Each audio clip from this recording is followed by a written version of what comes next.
Great minds has the power to change the world. आज हम बात करने वाले हैं ऐसे ही एक ग्रेट माइंड के बारे में. So hello and a very very warm welcome to all my dear lovely students. I hope you all are absolutely fit and fine और आपके एग्जामिनेशन की तैयारी जोरों शोरों से चल ही रही होगी. तो बच्चों, आज मैं आपको उनके बारे में बताना चाहती हूँ जिनके बारे में आप सब ऑलरेडी ही जानते हैं. साइंस का हर स्टूडेंट, जी हाँ सही कहा मैंने कि साइंस के हर एक स्टूडेंट को इनके बारे में पता होगा. He needs no introduction. इनकी फोटो देखते ही सब पहचान जाते हैं कि ये है कौन, है ना बच्चा लोग. So he is a man who have brought a revolution in science. Physics का हर स्टूडेंट ये जानता है कि इस व्यक्ति ने कितना बड़ा चेंज लाया हमारी पढ़ाई में. So students, we are going to discuss today about this truly beautiful mind. एक ऐसा व्यक्ति जिसने बहुत बड़ा चेंज लाकर दिखाया है. He have given us clarity, a lot of clarity I must say. तो नाम क्या है इन महाशय का? इनका नाम है एल्बर्ट आइंस्टाइन. So आज इनकी जर्नी, इनकी जिंदगी, क्या हुआ इनके साथ, कैसे इतना बड़ा ये नाम बने, क्या इनकी लाइफ में डिफिकल्टीज आई, इनकी पर्सनल लाइफ, इनकी प्रोफेशनल लाइफ, सोशली ये कितने एक्टिव थे, इनके पेरेंट्स कौन हैं, ये कहाँ से आए हैं, कहाँ से बिलोंग करते हैं, इन सभी सवालों का जवाब आपको मिलने वाला है आज. सो एग्जामिनेशन पॉइंट ऑफ व्यू में ये लेसन बहुत ही इंपॉर्टेंट है. बहुत बच्चे इस लेसन से दूर भागते हैं. उन्हें एल्बर्ट आइंस्टाइन के बारे में तो थोड़ा बहुत आइडिया है, बट उन्हें लगता है इतनी सारी चीज़ें कौन याद रखे. उनकी बीवी का नाम, उनके अचीवमेंट्स, कौन से साल में क्या हुआ, बड़े घबराते हैं, बड़े डर जाते हैं. पर डरने की क्या बात जब पूजा मैम है आपके साथ. सो आपके डर को दूर भगाने के लिए आ गई है पूजा मैम लेके अपनी जादुई छड़ी. Because today I will make this lesson very much simpler to you. ये मेरा वादा है. At the end of this video you will surely feel confident about this lesson. तो चलिए फिर नेक काम में देरी नहीं करते हैं और शुरू करते हैं. जैसे हम किसी खास बड़े व्यक्ति का जिक्र करते हैं, सबसे पहले ये जानना जरूरी है ये है कहाँ के, इनका जन्म कब हुआ. So let's start. A truly beautiful mind जो हमारे एल्बर्ट आइंस्टाइन का जिक्र हम कर रहे हैं, ये जो है he was born in the German city of Ulm. इनका जन्म हुआ था in the German city of Ulm. कहाँ पे? ठीक है, जर्मन सिटी ऑफ उल्म, ये याद रखना है. कब हुआ था? On March 14th 1879. On March 14th 1879 को इनका जन्म हुआ था. क्लियर? और ना जब ये पैदा हुए थे कुछ बहुत ज्यादा ग्रेटनेस के कोई साइन नहीं थे, बल्कि अजीब से थे. इनका सर थोड़ा बड़ा था तो इसकी मम्मी सोचती थी पता नहीं थोड़ा अलग सा ही है. And you know what, his mother thought that he was a freak. उनकी मदर को लगा ये तो फ्रीक है, मतलब लाइक लुक्स वाइज भी बहुत ज्यादा कुछ खास नहीं थे, बड़ा सा इनका सिर था. ओके, और पता नहीं क्या होगा, डर था इसका. ओके, तो अब देखते हैं जिसकी मदर को ही फ्रीक लगा है ये बच्चा, वह बच्चा आगे जिंदगी में क्या कमाल करके दिखाएगा. चलिए देखते हैं. सो कब इनका जन्म हुआ और कहाँ जन्म हुआ ये क्लियर है, और इनका मदर का रिएक्शन इसको देखकर क्या था ये भी क्लियर है. चलिए फिर आगे बढ़ते हैं. एल्बर्ट आइंस्टाइन कैसा व्यक्ति था? क्या कॉमन था? जी नहीं, ही वॉज अनकॉमन. जो एक्स्ट्रॉर्डिनरी लोग होते हैं ना, आपने सुना होगा पूत के पांव पालने में ही पता चल जाते हैं, है ना. So how is it going to be? ऐसा ही हुआ एल्बर्ट आइंस्टाइन के साथ. कुछ चीजों में काफी अलग थे. He was not common, he was uncommon. He was uncommon. अब आप बोलोगे कैसे मैम, क्यों? बेटा बच्चे जब बड़े होते हैं तो कब बोलने लगते हैं, है ना. बाकायदा मैक्सिमम 2 से 3 साल में बच्चा पूरा अच्छे से बोलने लगता है. बल्कि आजकल तो बच्चे 1 साल के बच्चे भी आ करने लगते हैं और 1.5 साल तक धीरे धीरे उनकी स्पीच इंप्रूव ही हो जाती है.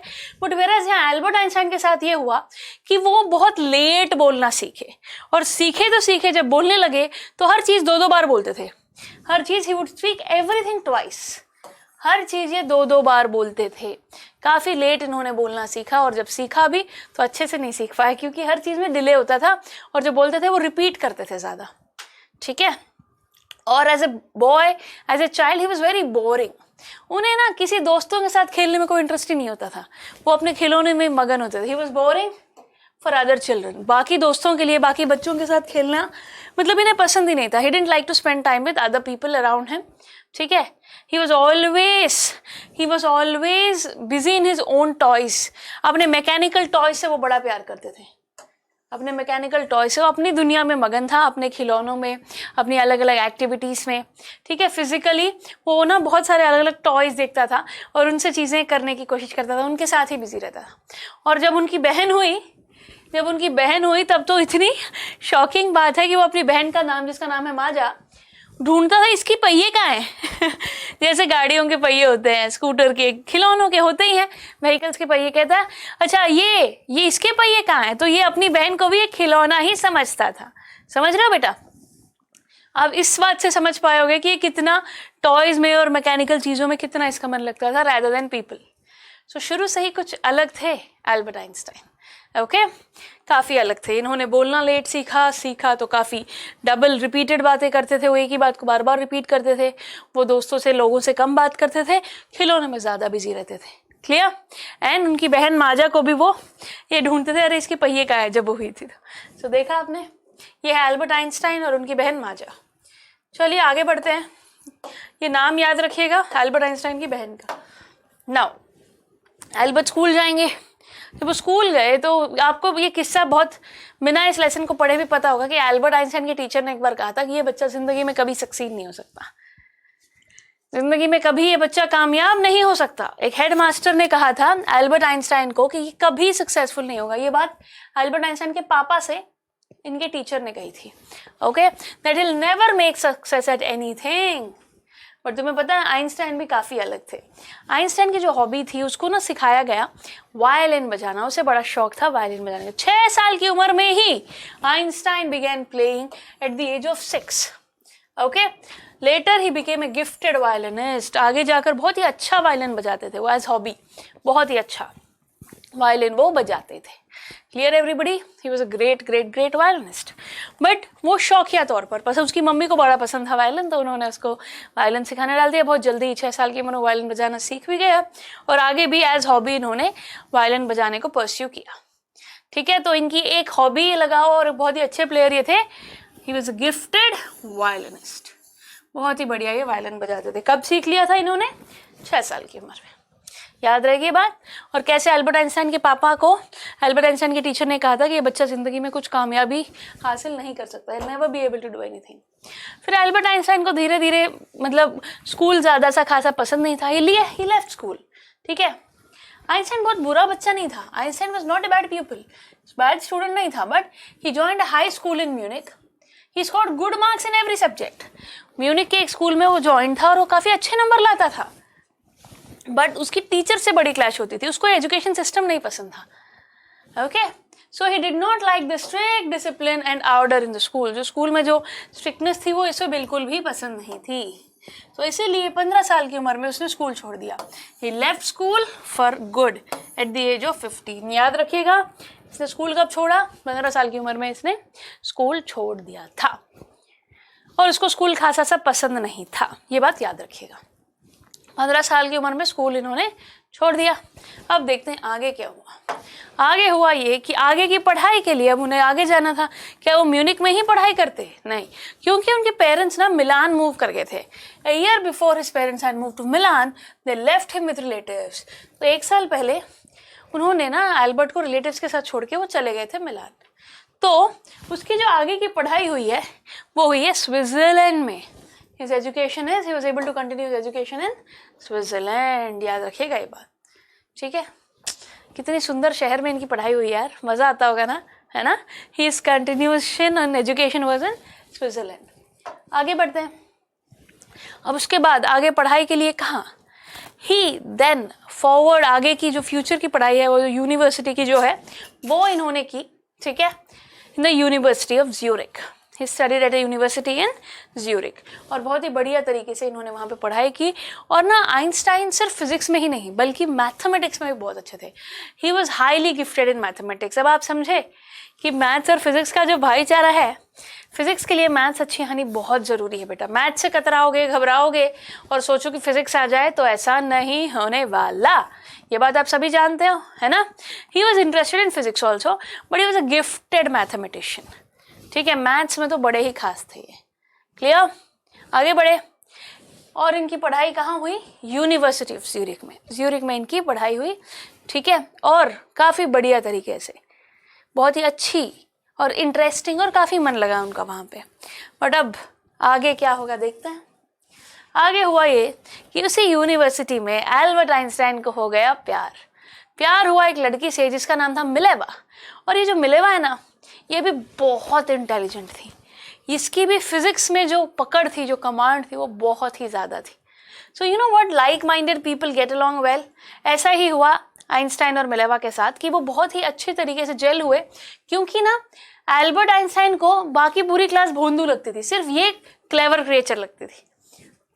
जो मिलेवा है एल्बर्ट आइंस्टाइन को काफ़ी क्लेवर लगती थी. She was a clever creature. ये बात याद रखिएगा, आपको लिखनी भी पड़ेगी. यहाँ पे नोट कर लेना that she was a clever creature. Serbia की थी वो लड़की, ठीक है. She was from Serbia. Okay, ये बात भी याद रखना, she was a SERB. Now the university of Zurich, इसमें एक खासियत थी कि लड़कियों के लिए भी काफ़ी कोर्सेज थे, वैराज बाकी जगहों पर नहीं थी. तो ये जो लड़की हमारी मिलेवा है, यहाँ पर अपनी डिग्री के लिए यहाँ पर आई थी, क्योंकि वुमेन को भी यहाँ पर काफ़ी अच्छे अपॉर्चुनिटीज़ थे. Okay, the university in Zurich was one of the few universities in Europe where women could get degrees. अब आई बात समझ में? बहुत ही कम यूनिवर्सिटीज में ऐसा होता था कि वुमेन को डिग्री मिलती थी. ओके, तो वही बात यहाँ पर मेंशन्ड है. Okay, yes. Therefore she had come to Switzerland. तो वो अपनी पढ़ाई के लिए स्विट्जरलैंड मिलेवा इसीलिए आई क्योंकि यहाँ पर वुमेन के लिए भी डिग्रीज की सहूलियत थी इस यूनिवर्सिटी में, whereas बाकी जगहों पर इतनी नहीं थी. So therefore she had come to Switzerland. Mileva Albert Einstein को मिली. The couple fell in love.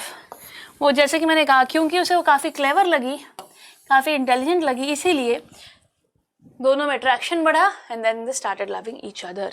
However उनका जो लव था वो भी साइंस में ही एक्सप्रेस, एक दूसरे को चिट्ठी लिखते थे साइंस की भाषा में. मतलब वो कहते थे हम दोनों मिलके थियोरी बनाएंगे, लोग हमें हमारी थियोरी को सपोर्ट करेंगे. मतलब वो ना साइंस के बारे में ही सोचते थे कि हम दोनों को साथ में साइंस में कुछ करना है, इस फील्ड में कुछ करना है. क्लियर? यस. आगे बढ़ते हैं. अब जब उनकी ग्रेजुएशन कंप्लीट हुई तो कोई भी ये चाहता ना कि नौकरी लग जाए, इन्हें कुछ वक्त तक नौकरी नहीं लगी. ही कंप्लीटेड हिज ग्रेजुएशन इन 1900 में उन्होंने ग्रेजुएशन कंप्लीट कर ली. और एल्बर्ट आइंस्टाइन को यूनिवर्सिटी की डिग्री मिलने के बाद जॉब भी मिल गई, ठीक है, बट थोड़ा बाद में मिली.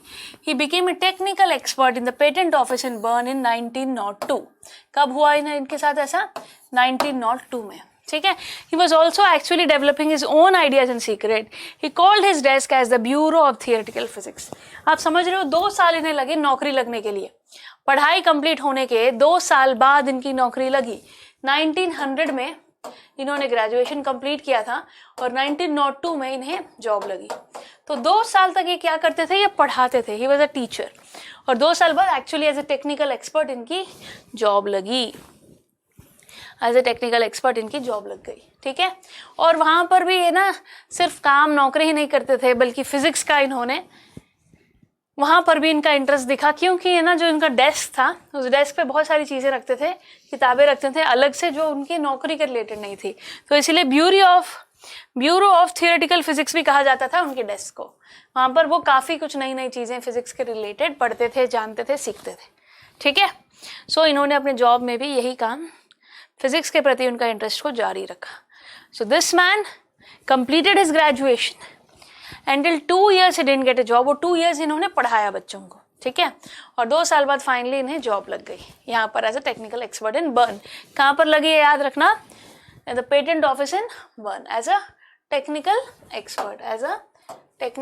एक्सपर्ट, ठीक है. तो जॉब लगी उन्हें 2 साल बाद, तब तक वो टीचर थे. चलिए आगे बढ़ते हैं. अब आगे क्या होगा? 1902 में उनकी जॉब लगी, ठीक है. फिर उन्होंने जल्द ही, जब उनकी ग्रेजुएशन कंप्लीट हुई तो वो ना मिलेवा से शादी करना चाहते थे. एक सीक्रेट बता दूं मैं तुम्हें, पर ना आइंस्टाइन की मदर नहीं मानी.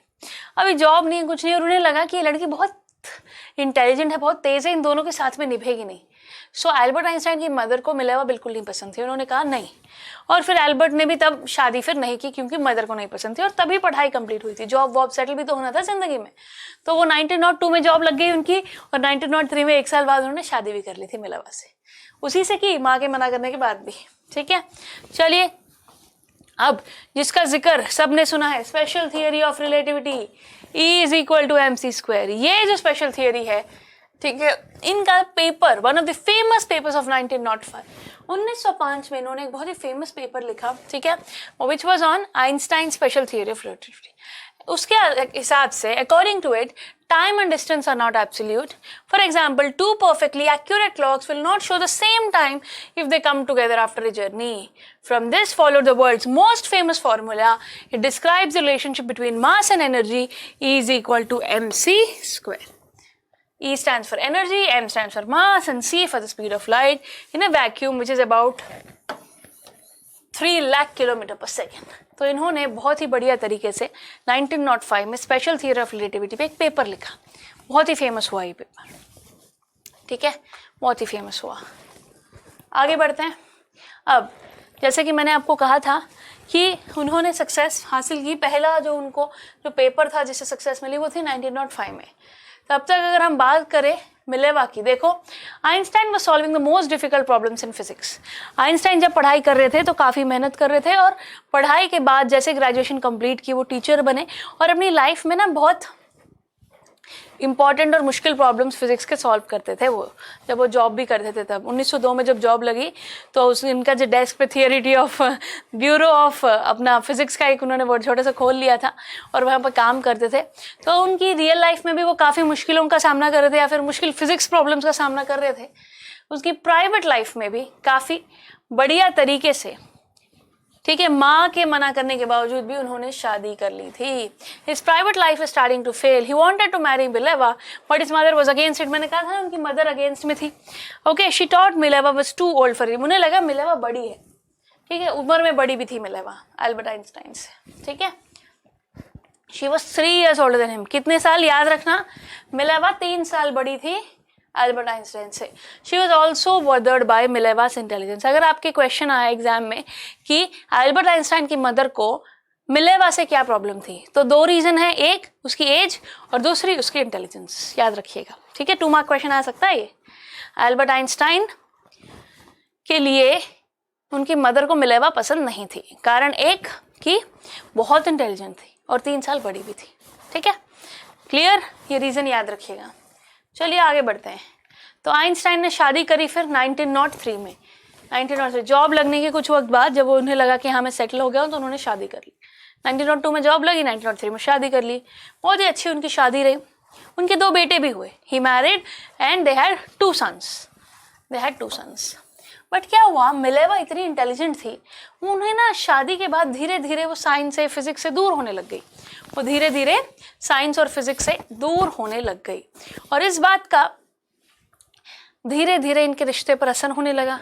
वो फैमिली लाइफ में डूब गई और ये फिजिक्स की लाइफ में डूब गए और प्रॉब्लम्स क्रिएट होने लगी एंड हेंस उनकी शादी फेल हो गई. जी हाँ, 2 बच्चों के बाद उन्हें डिवोर्स लेना पड़ा.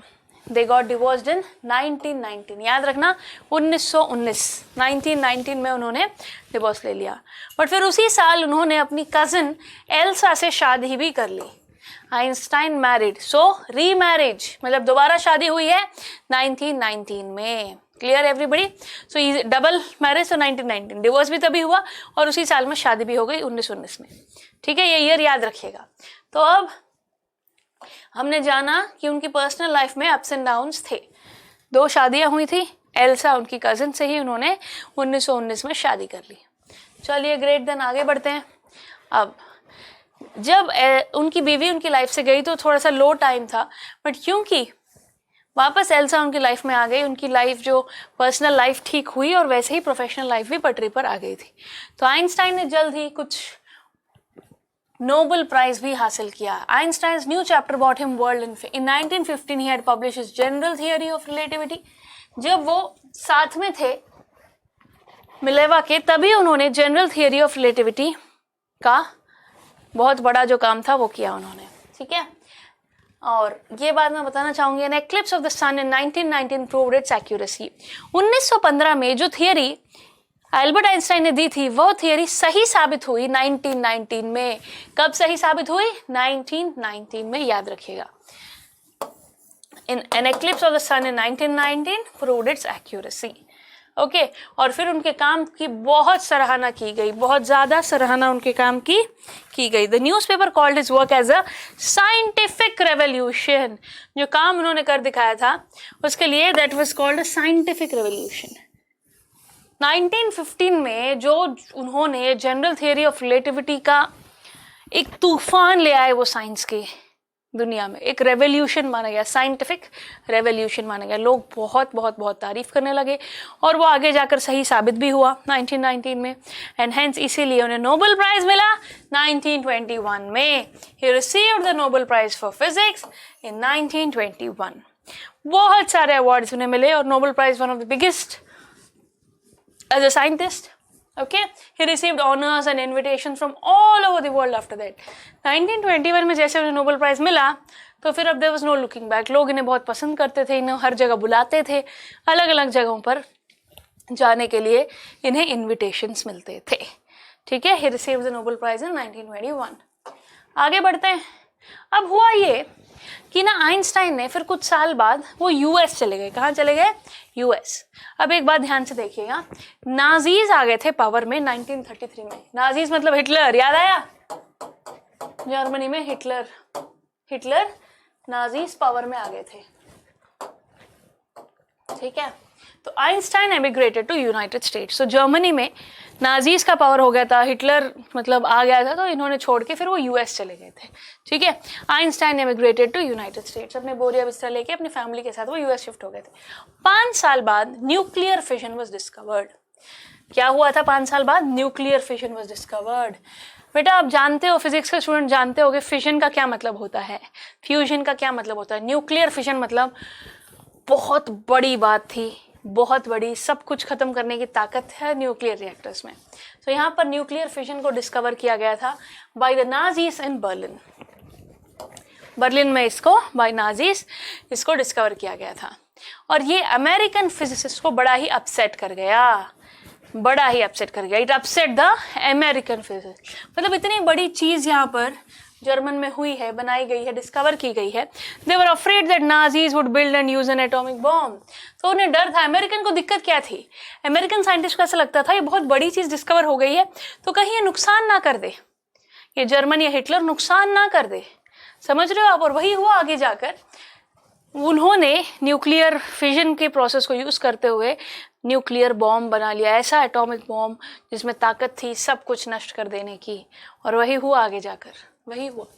ठीक है, देखिए जब आइंस्टाइन को पता चला कि एक ऐसी चीज की डिस्कवरी हो गई है जो बहुत सारी तबाही ला सकती है, तो उन्होंने ना यूएस प्रेसिडेंट को लेटर लिखा। Einstein's letter to US president. उन्होंने अमेरिकन प्रेसिडेंट, जिनका नाम है उस वक्त के जो अमेरिकन प्रेसिडेंट थे फ्रैंकलिन डी रोजवेल्ट, को लेटर लिखा। कब? On August 2nd 1939। कब लेटर लिखा?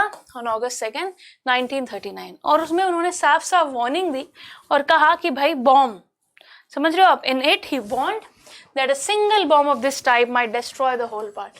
साफ साफ कहा कि एक बॉम्ब सब कुछ विनाश कर सकता है, सब कुछ खत्म कर सकता है। ओके, सो इसमें इतनी ताकत है।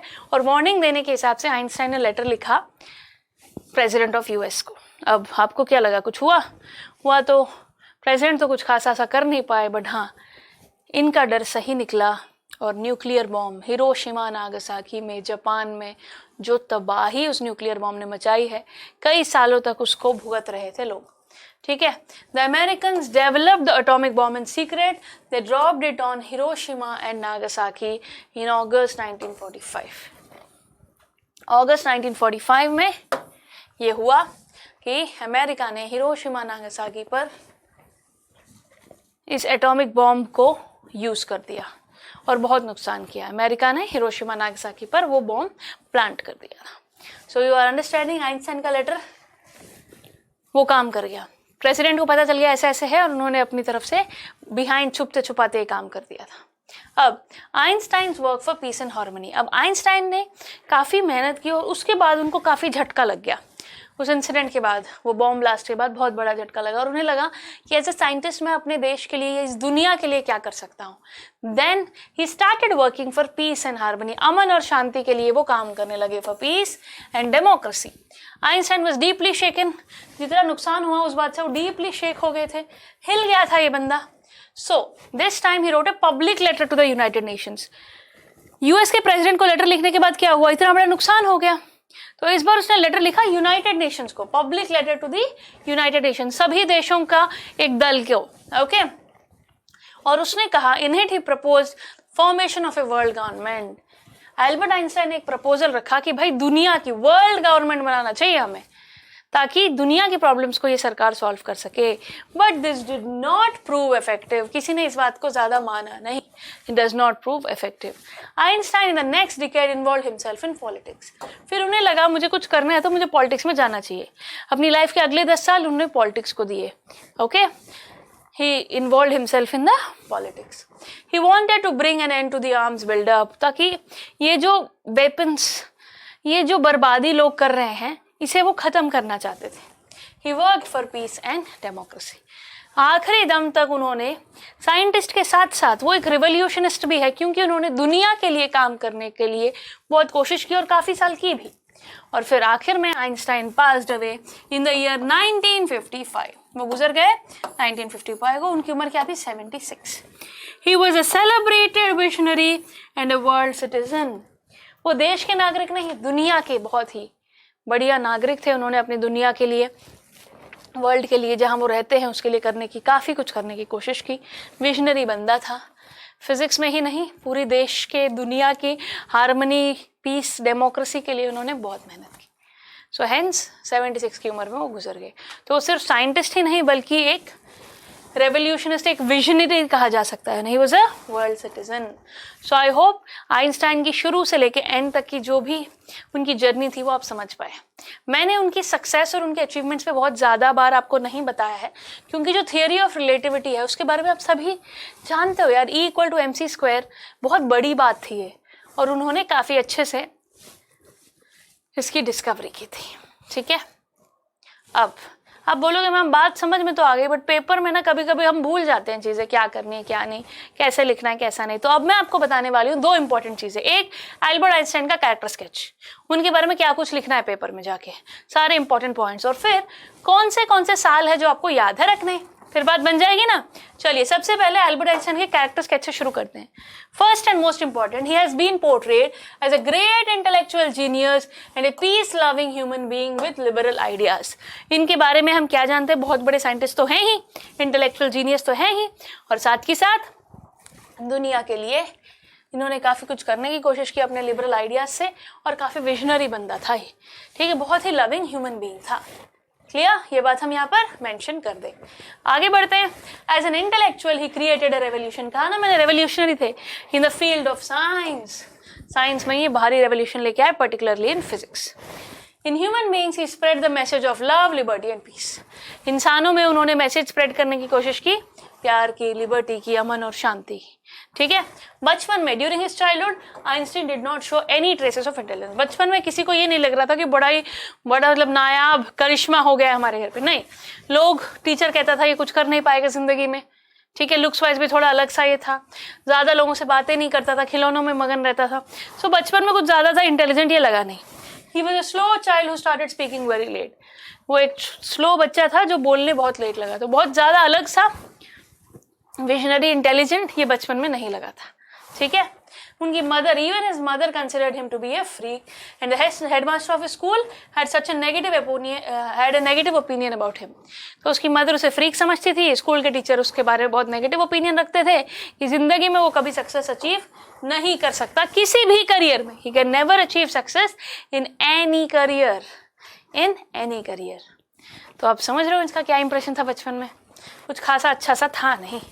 फिर आइंस्टाइन ने अपने आप को एक गुड स्टूडेंट प्रूव किया, as he had a keen interest and skills in mathematics and physics and he also scored good in all other subjects। But school में जाकर आगे बढ़कर उन्होंने अच्छा परफॉर्म किया, काफ़ी इंटरेस्ट था उनको मैथ्स में और बाकी सब्जेक्ट्स में, अच्छे मार्क्स वो स्कोर करते थे। फिर आइंस्टाइन का जो फ्रीडम को लेकर प्यार है वो तभी से स्कूल से ही शुरू हो गया था, क्योंकि he got suffocated in school. मतलब उन्हें आज़ादी पसंद थी, और वो जो स्कूल में जो रिस्ट्रिक्शंस थे, जो डिसिप्लिन थे, जो रूल्स फॉलो करने पड़ते थे, वो उन्हें बिल्कुल भी पसंद नहीं थे। In Munich because of excessive discipline, जो एक्सेसिव डिसिप्लिन था उसकी वजह से उन्हें काफ़ी दिक्कत होती थी, उन्हें सफोकेटिंग, उनका दम घुटने लगता था, वो बस स्कूल छोड़ना चाहते थे और जल्दी उन्होंने छोड़ भी दिया। He opted to study in a school with a liberal environment. वो चाहते थे कि वो ऐसे स्कूल में पढ़े जहाँ पर एनवायरनमेंट लिबरल हो। ठीक है, he left Germany for America when the dictatorial Nazis took over because he was averse to every type of authority। उन्हें अथॉरिटी पसंद नहीं है, ना उन्हें स्कूल में पसंद थी, ना उन्हें स्कूल में पसंद थी, और आगे जब बड़े होकर जब वो नाजीज ने जर्मनी पे जो पावर ले लिया था, हिटलर का राज चला था, तो अथॉरिटी में रहना उन्हें पसंद नहीं था, इसलिए वो शिफ्ट हो गए यूएस। तो समझ रहे हो, उन्हें आज़ादी पसंद है, इन्हें डिसिप्लिन या रिस्ट्रिक्शंस नहीं पसंद है। तो यही प्रूव होता है बचपन में भी और बड़े होकर जब वो यूएस चले गए थे तब भी उन्हें किसी भी अथॉरिटी से दिक्कत थी। एक ग्रेट साइंटिस्ट होने के साथ साथ वो आर्ट्स एंड लिटरेचर के भी काफ़ी उन्हें प्यार था, ठीक है, कल्चर के प्रति उन्हें काफ़ी रेस्पेक्ट थी। और फिर एक सर्बियन लड़की मिलेवा मेरिक से उनके प्यार हो गया, ठीक है, जिसको भी सिमिलर आइडियाज़ थे, वो काफ़ी इंटेलिजेंट थी, क्लेवर क्रिएचर थी, उनसे उन्होंने शादी कर ली थी। एज अ साइंटिस्ट उन्होंने काफ़ी काम किया। His theories of relativity and gravity created stir in the world of science. उनकी जो रिलेटिविटी और ग्रेविटी को लेकर थियरी थी उसने काफ़ी बड़ा तहलका मचा दिया था साइंस की फील्ड में, फिजिक्स की फील्ड में। उन्हें नोबेल प्राइज़ मिला 1921 में, बहुत सारे और अवार्ड्स मिले। Einstein was a great lover of Mankind, he wanted a world government. वो काफ़ी उन्हें ह्यूमन बींग्स की वो इज्जत करता था और वो चाहता था कि इस पूरी दुनिया में किसी के साथ बुरा ना हो, और वो वर्ल्ड गवर्नमेंट चाहता था, देश की नहीं दुनिया की। क्योंकि जब उन्होंने यूएस प्रेसिडेंट को लेटर लिखा उसके बाद जो हुआ, उसके बाद उन्हें काफ़ी डर बैठ गया था, और इसलिए उन्हें लगता था कि देश की नहीं दुनिया की गवर्नमेंट होनी चाहिए, सरकार होनी चाहिए। क्लियर? यस। और कुछ खास बात अगर मैं कहूँ, उन्हें बड़ा बुरा लगा और वो डिस्टर्ब हो गए जब बहुत बड़ा हादसा हुआ साइंस की वजह से, जो कि है nuclear fission, when America drop the bomb on Hiroshima and Nagasaki. ठीक है, और बहुत बड़ी बात थी वो, ठीक है। और फिर बाकी उसके बाद वो हिल गए, उन्होंने अपनी बाकी की जिंदगी इस दुनिया के भले के लिए, he spent the rest of his life spreading the message of peace and democracy। अपनी बची हुई जिंदगी वो पीस एंड डेमोक्रेसी के लिए उन्होंने स्प्रेड करने के लिए, इस मैसेज को, अमन और शांति को फैलाने के लिए, डेमोक्रेसी के लिए अपनी जिंदगी लगा दी। Einstein trades as a scientific genius, वो साइंटिफिक जीनियस है ही, okay, and peace loving human being. Scientist ही नहीं बल्कि एक महान साइंटिस्ट के साथ साथ वो एक बहुत ही अच्छे इंसान भी थे। क्लियर? और उनको आज़ादी, फ्रीडम पसंद थी, and are amply highlighted in this biographical account. ये जो इनकी बायोग्राफी है इनकी लाइफ की, उसमें साफ साफ हमें समझ आ रहा है ये पढ़कर कि ये ना ही सिर्फ महान साइंटिस्ट थे बल्कि एक बहुत ही अच्छे इंसान भी, जो इस दुनिया के लिए कुछ करना चाहते थे। He wanted to make world a better place to live, है ना। ये वो नहीं चाहते थे कि हम टेररिज्म में एक दूसरे को ख़त्म कर दें। तो बहुत ही अच्छे इंसान ठहरे, है ना। चलिए अब मैं आपको एक बहुत ही इंटरेस्टिंग चीज़ बताने वाली हूँ, वो मेरी तरफ से एक छोटा सा गिफ्ट है आप सभी के लिए इस लेसन में, और वो ये है कि क्या है याद रखना। देखिए ज़रा, 1879 में उनका जन्म हुआ। एल्बर्ट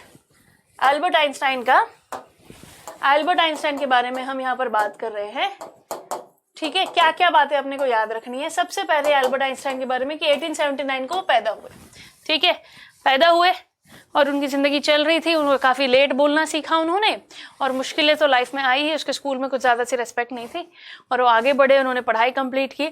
और कब उन्होंने ग्रेजुएशन कंप्लीट की थी? जब वो 21 साल के थे। तो ईयर याद रखिएगा, in the year 1900 he completed his graduation, ठीक है, इन द ईयर 1900। जो इंपॉर्टेंट ईयर्स है एल्बर्ट आइंस्टाइन की लाइफ में वो सब मैं आपको यहाँ पर नोट करा रही हूँ, ताकि पेपर में ये लिख डालोगे ना, गजब, नंबर पूरे। सो 1879 में बर्थ हुआ, 1900 में उन्होंने ग्रेजुएशन कंप्लीट की। तब उनकी क्या उम्र थी? 21 साल थी। क्या उम्र थी? 21 साल।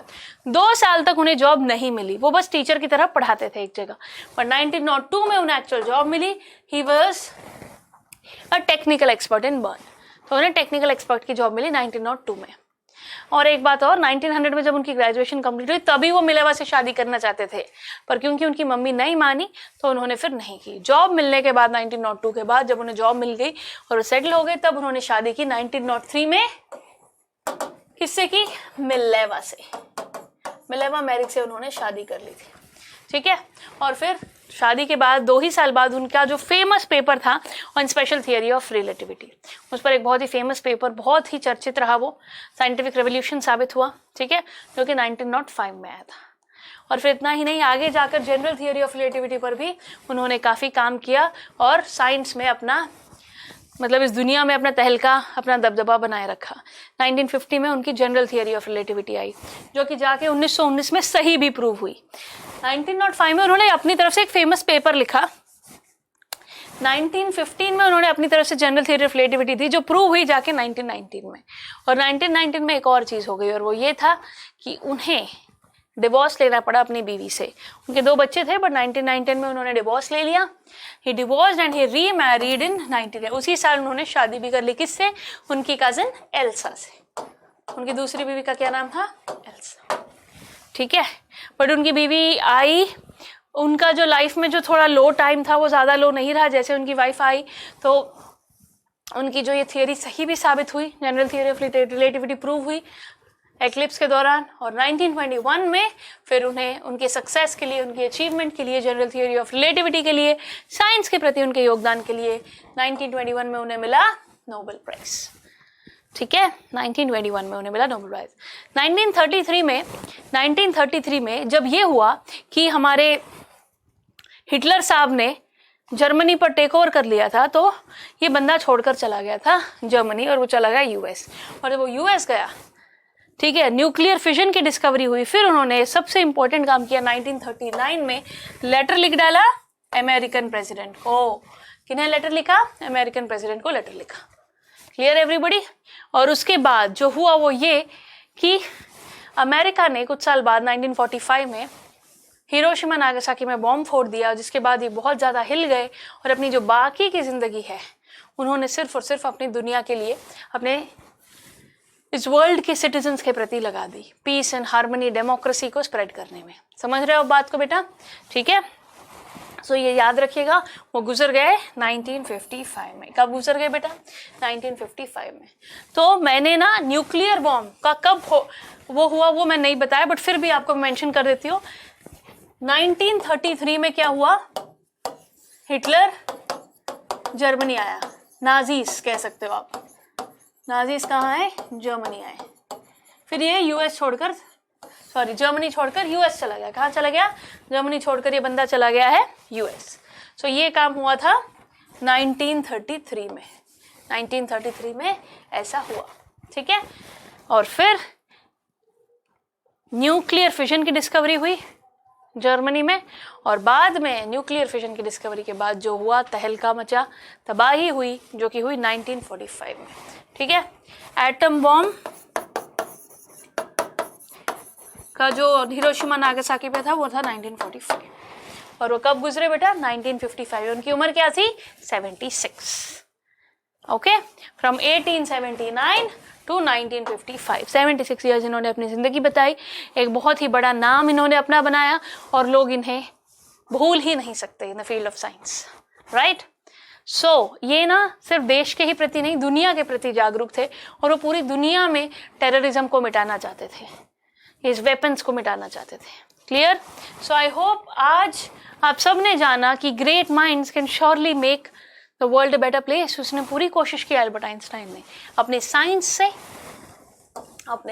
से और वर्ल्ड के प्रति पीस, हार्मनी, डेमोक्रेसी, पीस और डेमोक्रेसी लाने की कोशिश से, ठीक है। पॉलिटिक्स में चले गए थे वो आखिर में, ठीक है। साइंस और पॉलिटिक्स दोनों में इन्होंने अपना बेस्ट देने की कोशिश की, और एक रिमार्केबल नाम इन्होंने इस दुनिया में अपना बना लिया।